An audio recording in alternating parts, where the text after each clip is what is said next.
Welcome back to Rahma's Kitchen. Leo tunapika dried fish. Hii imekaushwa na jua.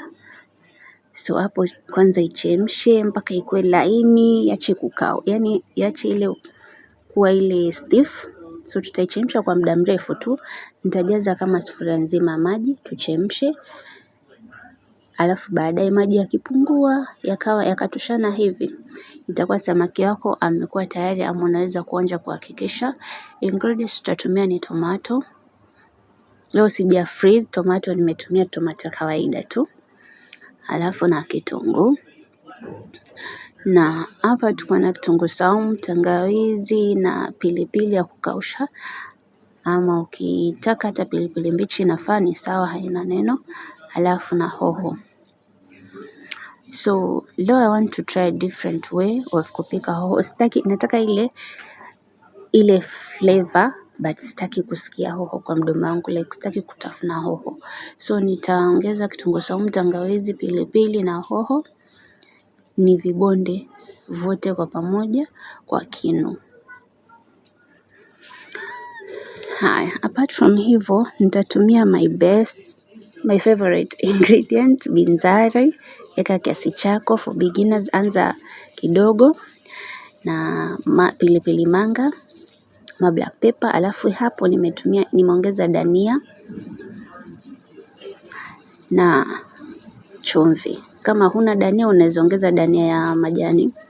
Taponda vikae hivyo, alafu tuweke pembeni. Hapa tuna tui ya pili na tui ya kwanza. Kama huna tui unaweza kutumia maziwa. Haya. Naona amechemka, amekuwa laini kwa hivyo. So tuende kwa the process of kukanga.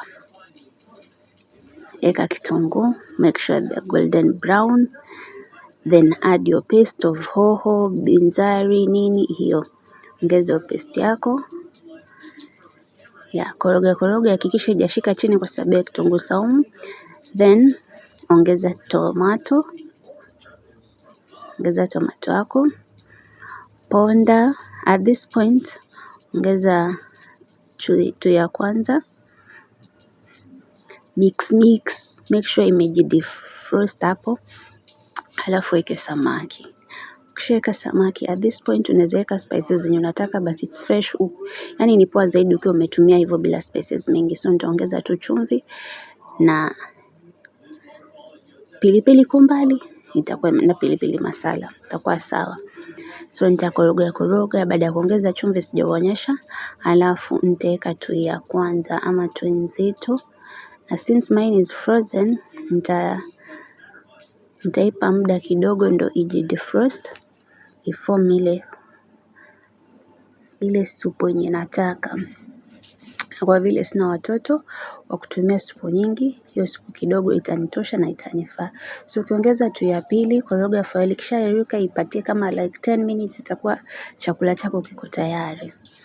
Kama hivi, songa na ugali wako vizuri na greens of your choice, and we are here to go. So bon appetit. Let's meet in the next video. Don't forget to like, share and subscribe. Bye.